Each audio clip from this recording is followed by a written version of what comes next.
Semut Semagot. Seperti biasa, bagaimana kabar kalian di minggu ini? Semoga semuanya baik-baik saja ya. Yups, One Piece is baik nakama. Akhirnya kita kembali mendapatkan lanjutan dari manga One Piece. Tentu kali ini bocoran sudah terkonfirmasi langsung oleh pihak terpercaya, yakni Peewee dan juga Words Gen Forum. Nah, sebelumnya Tamagon mengingatkan dulu ya, di chapter sebelumnya hal yang mengejutkan terjadi, di mana kita akhirnya melihat Loki yang berbicara dengan Luffy yang menyinggung Akagami no Sense yang dikatakan pengecut. Akhir chapter pun memperlihatkan Jaguar de Saul yang terlihat, namun anehnya sepertinya terjatuh, entah apa yang terjadi.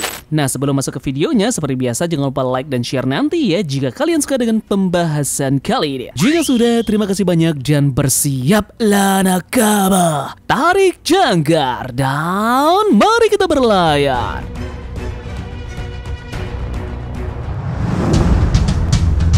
Oke, bocoran pertama yang kita dapatkan pada spoiler kita kali ini yakni kru topi jerami termasuk dengan Luffy tiba di desa di tengah-tengah Elbaf, tempat Road dikalahkan oleh Gerd dan juga Goldberg. Semua orang bereaksi terhadap pemandangan Elbaf yang menakjubkan, sementara kotak narasi menggambarkan kemegahannya. Dan chapter ini ditutup dengan catatan dari Lewis Arnold, orang yang sama yang mendokumentasikan petualangan di Little Garden. Isinya, jangan berlama-lama di Elbaf. Yup, dan halaman terakhir kita ada seorang siluet yang berjalan melalui hutan Elbaf. Oke, masih sedikit informasi yang kita ketahui tentang apa yang sebenarnya terjadi pada chapter kali ini.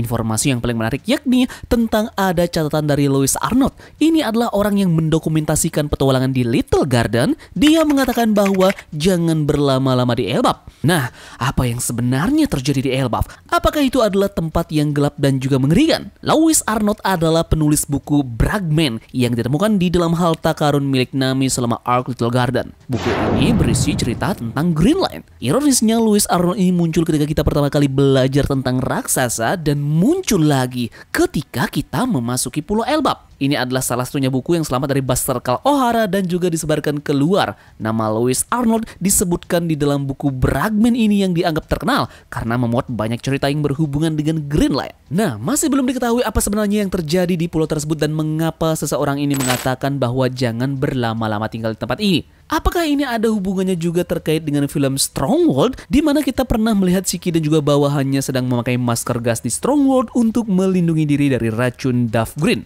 Kalian tentu ingat kan bawahan Loki juga memakai masker gas. Nah, mungkin ada beberapa jenis penyakit di Elbaf ini atau wabah yang mengerikan terjadi di sana. Kita juga mendapatkan informasi bocoran terkait dengan seorang pria yang sedang berjalan di hutan. Apakah pria ini sama yang kita temukan dengan menunggu topi jerami di Pulau Elbaf ini? Atau ini ada hubungannya dengan petunjuk dari Redon terkait dengan pelangi yang disebutkan pada postingannya? Apa yang sebenarnya dimaksudkan oleh Redon di dalam postingan pelangi ini? Jika petunjuk Redon menampilkan pelangi, mungkin di sini dimaksudkan chapter ini akan mengungkapkan Heimdall. Mungkin dari kalian ada yang belum paham tentang sosok dewa Norse yang seru ini. Heimdall di dalam mitologi Norse penjaga para dewa. Disebut juga dewa yang bersinar dan para dewa yang berkulit paling putih.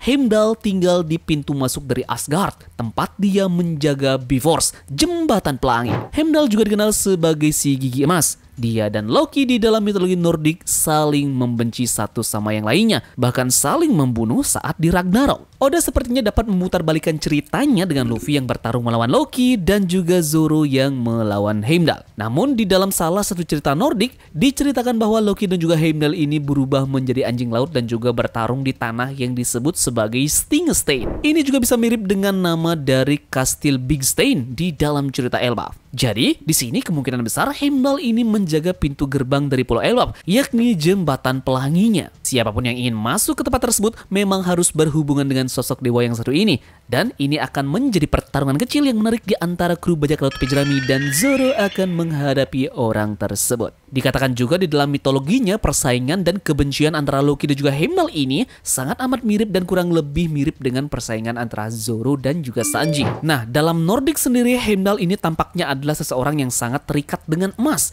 Dia diketahui memiliki seekor kuda yang bernama Gulltop yang memiliki surai emas. Jadi koneksi ini semakin kuat dengan Zoro yang mungkin saja pertanda dia akan melawan sosok Heimdall. Jadi kurang lebih penggambaran petunjuk dari Redon mengenai pelangi ini bisa saja adalah Bifrost. Bifrost Mars adalah jembatan penghubung antara dunia manusia dan juga dewa dalam mitologi Nordik. Oke, untuk lengkapnya kita akan menemukan jawabannya pada spoiler lengkapnya besok. Sangat sedikit informasi yang kita ketahui tentang spoiler singkat yang kita dapatkan di hari ini.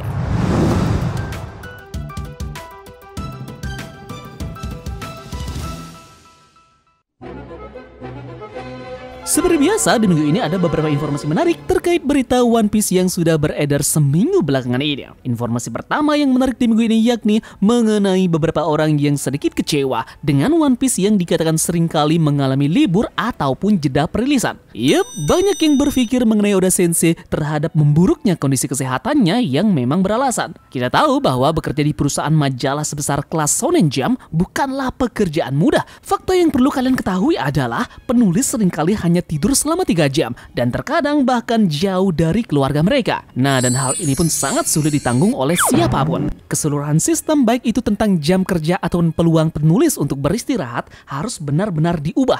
Namun sayangnya perubahan tersebut sepertinya tidak akan terjadi. Kita tahu bahwa Oda Sensei telah menulis One Piece selama lebih dari 25 tahun, yang berarti saat ini kondisinya sudah tidak prima seperti dulu. Ketakutan Oda terhadap kesehatannya pun sangat lumrah. Namun untuk mengatasinya, Oda sudah mengambil langkah. Misalnya dia lebih sering untuk beristirahat di manganya. Jika Oda biasanya beristirahat setiap 4 atau 5 chapter beberapa tahun yang lalu, sekarang dia beristirahat setiap 3 chapter dan terkadang bahkan 2 chapter. Nah, selain itu Oda juga sering sekali mengambil istirahat yang panjang. Jadi kapanpun dia merasa membutuhkannya, dia akan beristirahat selama sebulan atau setidaknya selama beberapa minggu. Jadi Oda perlu menjaga kesehatannya ya dengan baik karena dia juga memikirkan tentang kualitas dari cerita manganya. Jadi meskipun One Piece sudah berada di final saga ini, manga One Piece sepertinya tidak akan berakhir di dalam waktu dekat ini. Kita baru saja melihat awal dari arc Elbaf yang pastinya akan menjadi arc utama di One Piece. Egghead yang dianggap sebagai arc kecil dan pintu gerbang ke banyak arc yang lebih besar berlangsung selama sekitar 2 tahun. Nah, dengan logikanya paling tidak Elbaf harus bertahan selama 3 atau 4 tahun atau bahkan berpotensi menyaingi Wano Kuni arc. Jadi dengan seperti ini kita dapat memperkirakan bahwa One Piece setidaknya masih memiliki sisa waktu lebih kurang dari 5 tahun. Jika dihitung, mungkin manga ini akan berakhir pada tahun 2023. Jadi menurut prediksi kalian, berapa tahun lagi One Piece akan berakhir?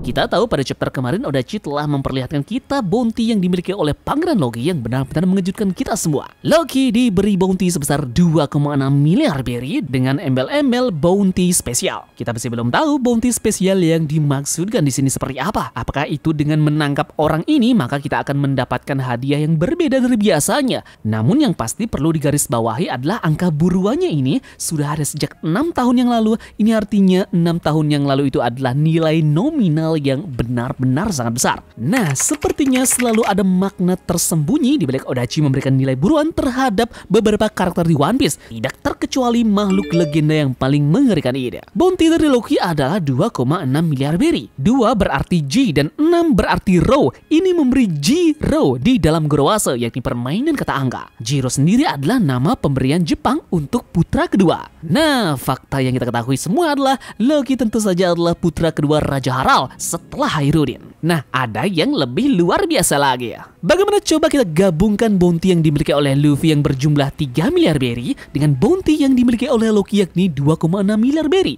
Yup, briliannya jika bounty itu digabungkan maka akan berjumlah 5,6 miliar berry. Nah, apa kalian tahu bahwa angka 56 adalah angka untuk kata Gomu yang mewakili buah Gomu-Gomu no Mi, dan make sense-nya adalah Loki menyebut dirinya adalah Dewa Matahari.